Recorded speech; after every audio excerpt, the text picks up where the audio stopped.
존경하는 구독자 여러분, 안녕하십니까? 투자의 본질을 꿰뚫어보고 시장의 소음 속에서 진짜 신호를 찾아내는 시간, 경제의 본질입니다. 2026년 1월의 마지막 주, 여러분의 계좌는 안녕하십니까? 지난 2년간 우리는 인공지능과 반도체라는 거대한 파도 위에서 참으로 즐거운 시간을 보냈습니다.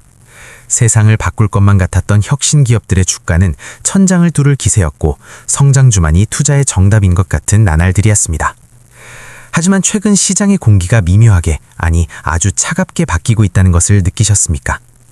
뜨거웠던 기술주 열풍이 잠시 숨을 고르는 사이 그동안 구닥다리가 재미없다, 만년 저평가다라며 투자자들에게 철저히 외면받고 소외당했던 주식들이 바닥에서 꿈틀거리고 있습니다. 우리는 이것을 단순히 순환매라고 부르지만 이번 움직임은 단순한 자금의 이동이 아닙니다. 이것은 거대한 지각 변동의 시장입니다. 정부의 칼날이 그 어느 때보다 매서워졌기 때문입니다. 그동안 기업 여러분, 제발 주주들에게 배당 좀 많이 주세요 라고 읍수하던 정부가 2026년 올해부터는 태도를 완전히 바꿨습니다.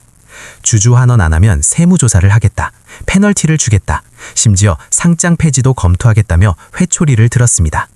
바로 기업 가치 제고 프로그램, 즉 밸류업 프로그램 시즌2의 막이 올랐습니다. 오늘 저는 여러분께 왜 지금 이 시점에 화려한 성장주가 아닌 먼지 쌓인 가치주를 봐야 하는지, 그리고 정부가 어떤 방식으로 주가를 강제로 부양할 것인지에 대해 아주 긴 이야기를 하려 합니다. 단순히 어떤 종목을 사라는 이야기가 아닙니다. 한국 주식시장의 역사가 어떻게 바뀌고 있는지, 그리고 그 거대한 돈의 물줄기가 어디로 흐르는지를 보여드리겠습니다. 이 영상이 끝날 때쯤이면 여러분의 2026년 투자 포트폴리오는 완전히 달라져 있을 것입니다. 본격적인 이야기에 앞서 우리는 이 숫자의 의미를 뼈저리게 이해해야 합니다. 바로 주가 순자산 비율입니다. 흔히 PBR이라고 부르는 지표입니다. 어렵게 생각하실 필요 없습니다. 아주 쉽게 설명해 드리겠습니다. 여러분이 길을 가다가 지갑을 하나 주었다고 상상해 봅시다. 그 지갑 안에는 현금이 정확히 1억 원 들어 있습니다. 그렇다면 그 지갑의 가치는 얼마입니까? 당연히 1억 원입니다. 그런데 한국 주식시장에서는 이 1억 원이 든 지갑이 단돈 5천만 원에 거래되고 있습니다. 사람들이 말합니다. 야, 저 지갑 사면 5천만 원 버는 거야. 그런데 아무도 안 삽니다. 왜냐하면 지갑 주인이 그 돈을 꺼내주지 않을 거라고 믿기 때문입니다. 이게 말이 되느냐고요? 네, 한국에서는 말이 됩니다. 현재 한국의 대표적인 금융지주사들, 그리고 일부 대기업 지주사들의 주가 순자산 비율은 여전히 0.5배 수준에 머물러 있습니다. 이 말은 그 기업이 당장 내일 문을 닫고 공장을 팔고 건물을 팔고 빚을 다 갚은 뒤 남은 돈을 주주들에게 나눠주면 지금 주가보다 2배를 더 받을 수 있다는 뜻입니다. 기업이 영업을 해서 돈을 버는 가치보다 그냥 망해서 자산을 파는 가치가 더 높은 기이한 현상, 전 세계 투자자들이 한국 증시를 보며 이해할 수 없다고 고개를 젓는 현상, 이것이 바로 코리아 디스카운트의 실체입니다. 도대체 왜 이런 일이 벌어졌을까요? 기업들이 돈을 못 벌어서가 아닙니다. 현대차, 기아, 그리고 주요 은행들 매년 사상 최대 실적을 갈아치우고 있습니다. 돈은 갈퀴로 긁어 모으고 있습니다. 곳곳에 현금이 쌓여 있습니다. 문제는 그 돈이 주주들에게 돌아오지 않는다는 깊은 불신 때문입니다. 대주주 일가의 배만 불리고 회사의 주인인 소액 주주들에게는 쥐꼬리만한 배당을 던져주는 잘못된 관행이 수십 년간 지속되었기 때문입니다. 외국인 투자자들이 한국 주식을 싸지만 믿을 수 없는 주식이라고 부르는 이유입니다. 그런데 여러분, 우리보다 먼저 이 고질적인 문제를 해결하고 역사적 신고가를 경신한 나라가 있습니다. 바로 이웃나라 일본입니다. 불과 3, 4년 전만 해도 일본 증시는 한국처럼 죽어있는 시장 취급을 받았습니다. 주가 순자산 비율이 1배가 안 되는, 즉 청산가치보다 싼 기업이 수두룩했습니다. 하지만 도쿄증권거래소가 칼을 빼들었습니다. 아주 무시무시한 칼이었습니다. 주가 순자산 비율 1배가 안 되는 기업들은 부끄러운 줄 알아라. 주가를 어떻게 올릴지 구체적인 계획표를 써서 제출해라. 만약 약속을 안 지키면 기업 이름을 공개해서 전 세계에 망신을 주고, 그래도 안 되면 시장에서 퇴출시키겠다. 이것은 권고가 아니었습니다. 협박에 가까운 명령이었습니다. 일본의 보수적인 경영진들은 공포에 떨었습니다. 그들은 부랴부랴 회사 돈으로 자기 회사 주식을 사들여 불태워 없애고 배당을 대폭 늘리기 시작했습니다. 그 결과가 어땠습니까? 니케이 지수는 잃어버린 30년을 뚫고 사상 최고치를 찍었습니다. 투자의 현인이라 불리는 워렌 버핏이 일본의 종합 상사 주식을 싹쓸이했습니다. 전 세계의 돈이 일본으로 몰려들었습니다. 2026년 한국 정부와 금융당국이 걷고자 하는 길이 바로 이 일본의 길입니다. 작년까지의 밸류업 프로그램이 참여해주시면 세금 조금 깎아드릴게요 라는 당근 위주였다면 올해부터는 참여 안 하면 확실한 불이익을 주겠다는 채찍이 등장했습니다. 이것이 제가 오늘 여러분께 저평가 가치주를 강력히 추천하는 첫 번째 이유입니다. 주주 환원은 이제 기업의 선택이 아니라 생존을 위한 강제 미션이 되었기 때문입니다. 여기서 조금 더 깊이 들어가 보겠습니다. 한국 기업들은 왜 그동안 주가를 누르고 싶어 했을까요? 왜 회사가 잘 되는데 주가가 오르는 것을 싫어했을까요? 바로 상속세 때문입니다. 한국의 상속세율은 세계 최고 수준입니다. 대주주가 자식에게 회사를 물려주면 막대한 세금을 내야 합니다. 그런데 상속세는 주가를 기준으로 매겨집니다. 주가가 오르면 세금을 더 많이 내야 합니다. 그러니 대주주 입장에서는 주가가 오르는 게 반갑지 않습니다. 오히려 주가가 바닥을 기어야 세금을 적게 내고 승계할 수 있습니다. 이것이 소액 주주들의 피눈물을 흘리게 만든 근본 원인이었습니다. 하지만 2026년 이 흐름에도 균열이 생기고 있습니다. 정부가 상속세 개편을 논의함과 동시에 주주 환원을 잘하는 기업에게는 가업 상속 공제 혜택을 주겠다는 카드를 꺼냈기 때문입니다. 이제 대주주들도 계산기를 다시 두드려야 합니다. 무작정 주가를 누르는 것보다 배당을 많이 해서 그 배당금으로 상속세 재원을 마련하는 것이 유리해질 수 있습니다. 또한 주주 행동주의 펀드들이 가만히 있지 않습니다. 주가가 싼 기업 지분을 사들여 경영진을 공격하고 배당을 요구하는 목소리가 그 어느 때보다 커졌습니다. 이제 대주주 마음대로 회사를 주무르던 시대는 끝났습니다. 투자의 세계에서 타이밍은 생명입니다. 좋은 주식도 비싸게 사면 손해를 봅니다. 그렇다면 왜 하필 지금 1월 말이어야 할까요? 바로 다가오는 3월 정기주주총회 시즌이 기다리고 있기 때문입니다. 3월 주주총회는 기업들의 1년 성적표를 발표하는 날이자 앞으로 번 돈을 어떻게 쓸지 주주들에게 허락을 받는 자리입니다. 2026년 3월은 예년과 분위기가 완전히 다를 것입니다.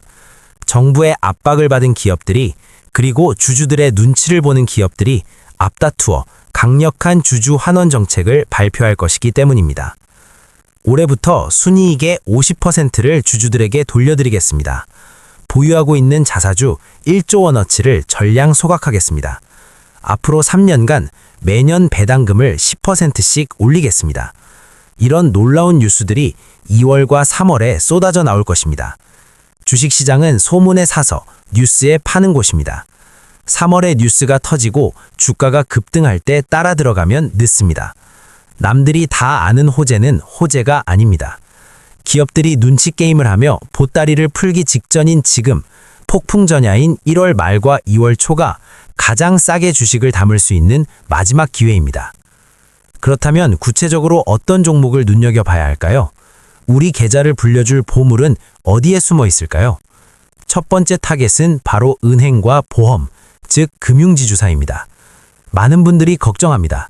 금리가 내려가면 은행 이익이 줄어드니 은행주는 끝난 거 아니냐고요? 천만의 말씀입니다. 한국의 금융지주사들은 이미 이자 장사 외에도 수수료 이익, 해외 사업 이익 등 비이자 이익을 늘리며 체질 개선에 성공했습니다. 무엇보다 이들은 현금이 넘쳐납니다.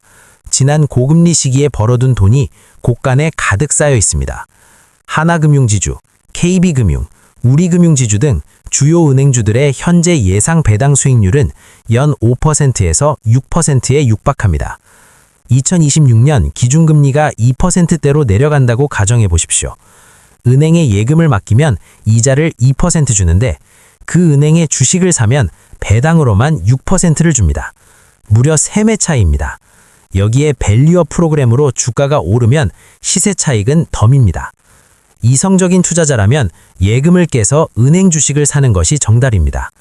실제로 외국인 투자자들이 한국 증시에서 가장 먼저 가장 많이 쓸어 담고 있는 주식이 바로 이 금융주들입니다.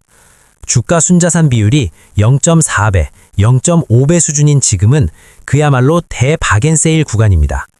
보험사도 마찬가지입니다.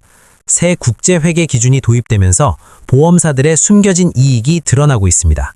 특히 손해보험사들은 막대한 이익을 바탕으로 배당을 늘리고 있습니다. 고령화 사회에서 보험의 수요는 줄지 않습니다.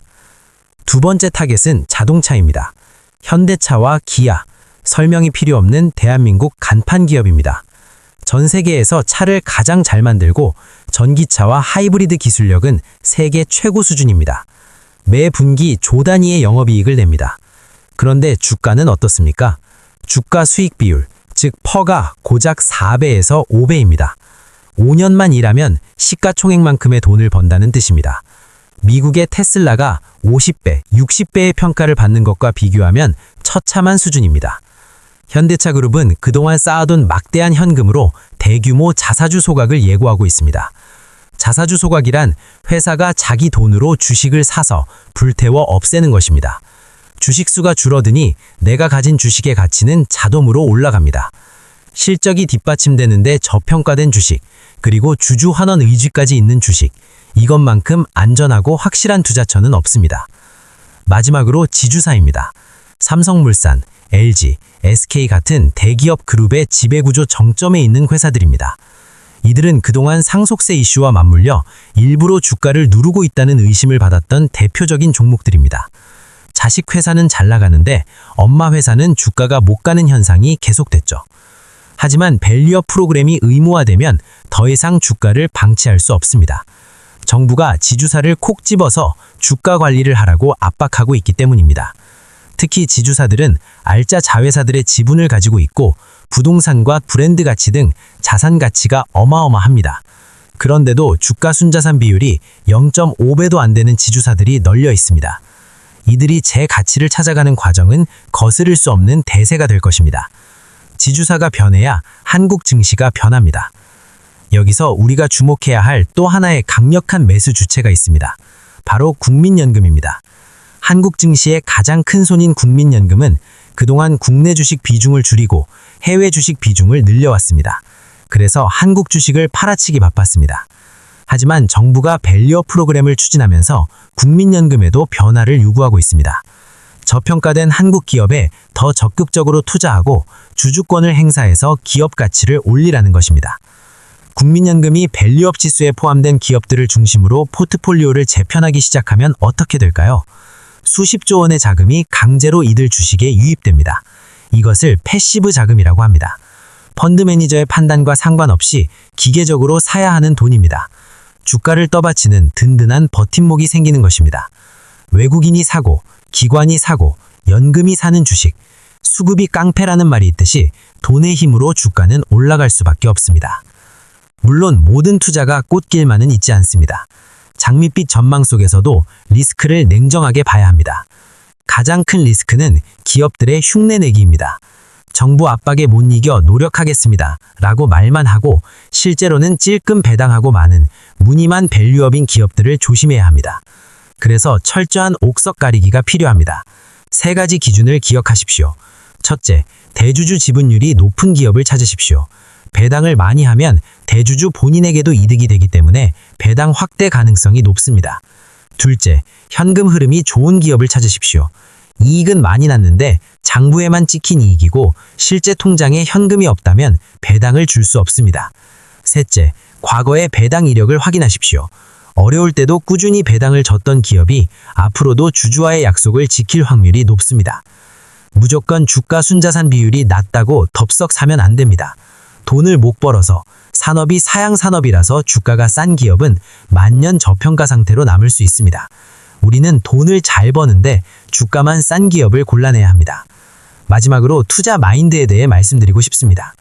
가치주 투자는 지루합니다. 인공지능 주식처럼 하루에 10%, 20%씩 오르는 짜릿함은 없습니다. 때로는 거북이처럼 느리게 가서 답답할 수도 있습니다. 그래서 많은 투자자가 이 지루함을 견디지 못하고 다시 급등주를 쫓아다니다가 손실을 봅니다. 하지만 기억하십시오. 주식시장의 역사를 보면 화려한 불꽃놀이 뒤에는 항상 깊은 어둠이 찾아왔습니다. 반면 묵묵히 제 가치를 찾아가는 주식은 결국 투자자에게 가장 큰 보상을 안겨주었습니다. 성장주가 화려한 파티라면 가치주는 매일 먹는 밥과 같습니다. 자극적이진 않지만 우리 삶을 지탱해주는 힘입니다. 2026년 상반기 변동성이 커지는 시장에서 여러분의 계좌를 지켜줄 방패는 바로 이 저평가 우량주들입니다. 지금 당장 오르지 않는다고 조급해하지 마십시오. 정부가 밀어주고 외국인이 끌어주는 이 거대한 흐름은 하루아침에 끝나지 않습니다. 최소 1년 이상 지속될 대세 상승장입니다. 사랑하는 구독자 여러분, 주식시장에는 4계절이 있습니다. 뜨거운 여름 같았던 성장주의 계절이 지나면 결실을 맺는 가을 같은 가치주의 계절이 반드시 옵니다. 이미 스마트머니들은 조용히 매집을 끝내고 출발 신호를 기다리고 있습니다. 남들이 재미없다고 외면할 때가 가장 쌀 때입니다. 남들이 와 진짜 오른다, 뉴스에 밸류업 대박 났다 라는 기사가 도배될 때는 이미 늦습니다. 버스는 손 흔드는 여러분을 기다려주지 않고 떠나버릴 것입니다. 다가올 3월 주주총회 시즌, 빨갛게 달아오를 계좌를 상상하며 미리 움직이십시오. 지금 씨앗을 뿌려야 3월에 수확할 수 있습니다. 여러분의 성공 투자를 진심으로 기원합니다. 긴 시간 시청해주셔서 감사합니다. 투자의 본질, 경제의 본질이었습니다.